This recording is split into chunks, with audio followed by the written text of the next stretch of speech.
Ciao ragazzi, benvenuti ad un nuovo video di Vipro Audio. Oggi argomentone, andiamo a esaminare che cos'è un brick wall limiter e che cos'è un clipper. Diciamo che sono due macchine molto utilizzate in fase di mastering, specialmente al giorno d'oggi dove vogliamo dei volumi davvero estremamente alti, quindi con livelli di LUFS davvero alti per determinati generi musicali, ovviamente, non per tutti. Quindi nello specifico andiamo a vedere come si comporta un limiter, un brick wall limiter, e come si comporta un clipper. Partiamo dal limiter. Il limiter non è altro che un compressore con ratio infinita. Nel momento in cui utilizziamo determinati limiter possiamo anche settare gli attacchi, il release e la gestione dei transienti e tutto quanto, quindi anche l'oversampling e tutta questa, diciamo, sfera di controlli che con un brick wall limiter tipo quello di FabFilter Pro L2 ci può dare. Che cosa fa un brick wall limiter? Un brick wall limiter tipo quello di FabFilter Pro L2, noi abbiamo una soglia d'ingresso dove buttiamo, tra virgolette, più segnale all'interno della macchina e lui, oltre alla soglia che noi andiamo a stabilire, che erano 0.03, va a limitare, appunto, va a bloccare tutto ciò che c'è, ok? Ora vi faccio vedere un'immagine dove c'è una sinusoide trattata sia con il clipping sia con il limiter. Vedete nell'immagine che praticamente quando noi andiamo ad applicare il limiter il segnale viene praticamente limitato in dinamica, ok? Non viene affatto altro, però nel momento in cui andiamo a limitare tutto si schiaccia e tutto si comprime, quindi è come se il segnale tornasse indietro, tra virgolette, passatemi il termine, e si va a sommare a tutto ciò che c'è già, quindi schiacciando tutto si comprime. Invece con un clipper succede una cosa molto particolare. Succede che nel momento in cui tu imposti una soglia, tutto ciò che supera quella soglia viene tagliato, ok? Quindi si crea un'onda quadra, come si può vedere dall'immagine che ho messo qui in sovraimpressione. Quindi qual è il trucco, tra virgolette, nel fare il mastering oggi? Il trucco è quello di diminuire quanto più possibile il crest factor, quindi cercare di stratificare clipper e limiter e farli lavorare in maniera tale da non avere gain reduction davvero pesanti su ogni macchina, ma suddividere appunto questi dB di gain reduction in più fasi. Allora, il clipper, come dicevo prima, va a tagliare e nel momento in cui taglia abbiamo anche la possibilità di decidere il soft clipping, ok? Se vogliamo un taglio più netto o se lo vogliamo più smussato, lì lo possiamo decidere dal soft clipping. Quando vado a usare uno e l'altro? Allora, il clipper lo vado a usare nel momento in cui io voglio conservare punch al suono, voglio conservare attacco, voglio conservare spessore, diciamo, sul suono e definizione. Il limiter molte volte lo vado a utilizzare solamente per settare l'output di uscita totale del mastering, quindi per tenere sotto controllo i dB di true peak. Detto questo, andiamo a fare un esempio sul campo direttamente con una traccia e vi faccio vedere come si comportano i due plugin settati in un determinato modo. Quindi passiamo sulla schermata di Pro Tools e andiamo a vedere come lavorano questi due plugin messi in catena l'uno con l'altro, ok? Ok. Questa è la schermata di Pro Tools e qui abbiamo preso una traccia così di riferimento su Cambridge, tanto per provare queste due macchine insieme. Quindi, come dicevo, in fase di mastering è sempre meglio, tra virgolette, mettere un clipper prima. Io in questo caso sto utilizzando lo standard clip di Sierra Audio Tools e un limiter finale in maniera tale da gestire, come dicevo prima, solamente i dB di true peak finali, ok, in maniera tale da non stare sopra lo zero totalmente, ok? Quindi andiamo a vedere nello specifico che cosa fa un limiter e che cosa fa un clipper. Allora, in questo caso ora vado a estremizzare totalmente i parametri in maniera tale da sentire l'effetto, ok? Vi faccio vedere che cosa succede.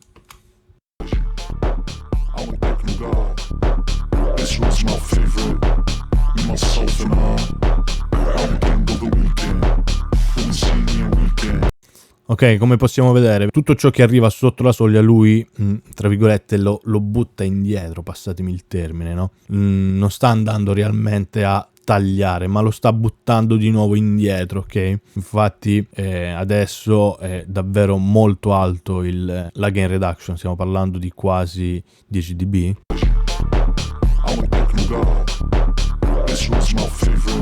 Esatto, vedete? Sono quasi 10 dB che lui va a ributtare indietro di nuovo, ok? Passatemi il termine. Quindi, come dire, mi sporca il suono, ok? Anche se io seleziono un attacco davvero lento e un release veloce, comunque ho questo effetto di distorsione. Se noi andiamo invece ad attivare il clipper, abbassiamo un attimino la threshold, qui sul limite. Attiviamo il clipper, io in questo caso lo porto a 0 adesso, di nuovo tutto nei settaggi iniziali, mettiamo un soft clipping, ok? Se io aumento il soft clip, il saturator, diciamo, mi cambia la forma del taglio, ok? Così è netta, così diciamo inizia a smussare, ma nello stesso tempo come dire, mi ingrossa il suono, ok? Mi rende il suono un po' più deciso e me lo rende un po' più grosso, appunto, e nello stesso tempo mi conserva il punch, ok? Mi conserva l'attacco, cosa che con un limiter invece questa cosa qui non succede se io vado a limitare pesantemente. Quindi cosa faccio? Vado a smussare tutti i transienti peggiori, ok? Guardate qui, allora, nel momento in cui io tiro su il clipper, tiro su, ovviamente regolo anche l'output, vado a tagliare i transienti, vedete, tutto ciò che è in rosso lui lo sta tagliando, ok? Infatti lo si vede anche dalla schermata qui sul Pro L, ok? Il trucco qual è? Quello di cercare un punto, ovviamente, di suddividere questi due passaggi in più fasi per avere, diciamo, gain reduction distribuite su più plugin, in maniera tale da non fare tutto il processo con due plugin, perché per quanto buoni possono essere, per quanto oversampling si può applicare, comunque ci sarà della distorsione all'interno. Però lo scopo di questo video è capire che cosa fa uno e cosa fa l'altro. Poi come masterizzare con questi due plugin in catena, magari vi farò un video dedicato su come utilizzarli. Possiamo vedere, nel momento in cui noi facciamo superare il segnale da questa soglia, lui taglia tutto, vedete? Sono praticamente smussati, però nello stesso tempo non sto perdendo punch. Ora lo metto allo stesso volume in maniera tale da...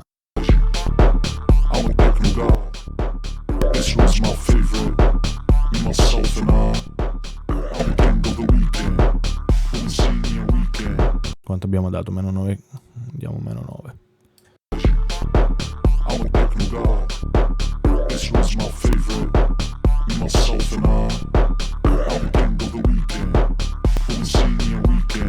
Sentite?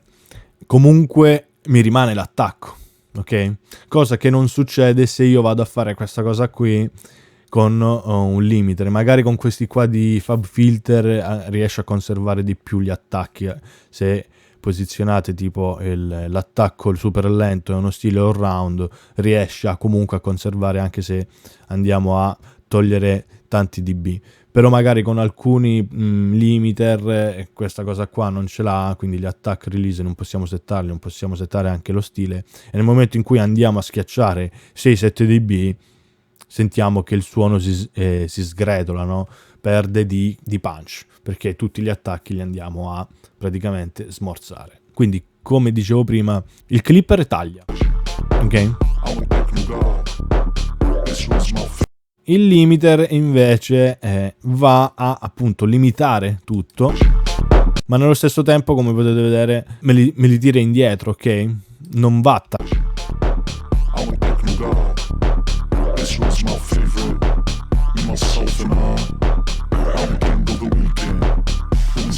sono due cose totalmente differenti. Guardate, qui abbiamo più o meno la stessa gain reduction.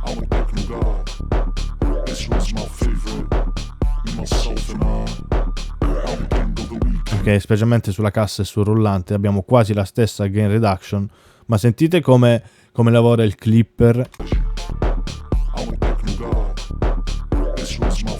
io non sento che gli attacchi sono davvero mangiati, anzi sento un po' più di punch, e più magari aumento il clipper, il soft clip saturator, arrivo a un certo punto dove non posso andare perché anche lui va a introdurre troppa saturazione, però diciamo qui è un valore molto buono, 11-12%. Guardate invece con il limiter.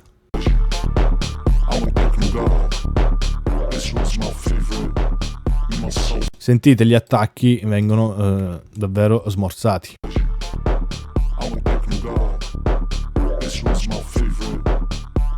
Qua rimane tutto bello pulito, invece con il limiter va a sporcare.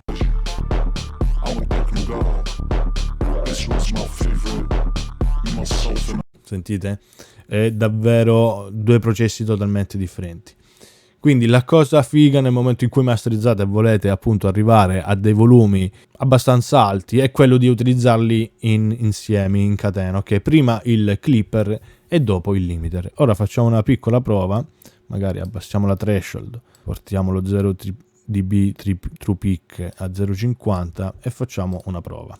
Ora andiamo a tagliare con il clipper e andiamo poi a limitare un po' con il Pro L2.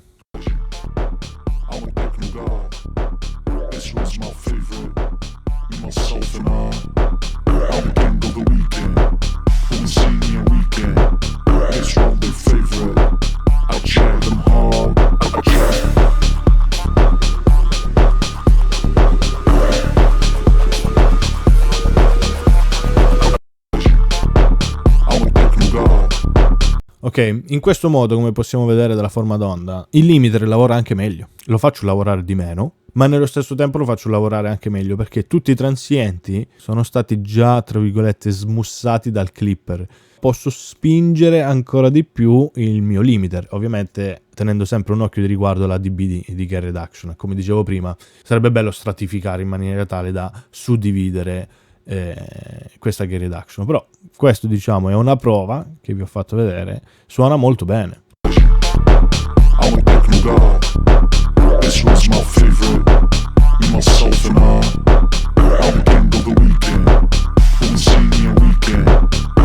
Ok, guardate il limiter come sta lavorando, è diverso da farlo lavorare così. Questo lo duplico e lo lascio qui e diciamo questo è il limiter senza la catena di mastering, senza il clipper prima, e questo è il limiter con il clipper che era tipo a 3, una roba del genere.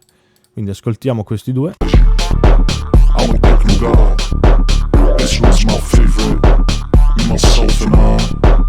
Ok, poi li spegniamo e ascoltiamo questo.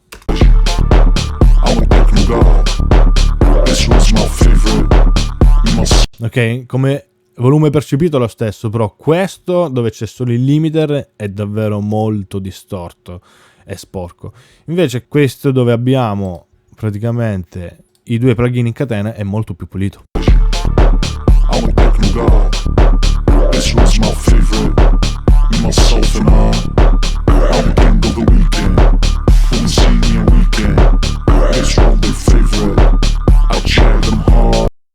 Ok, ascoltiamo quello solo limiter.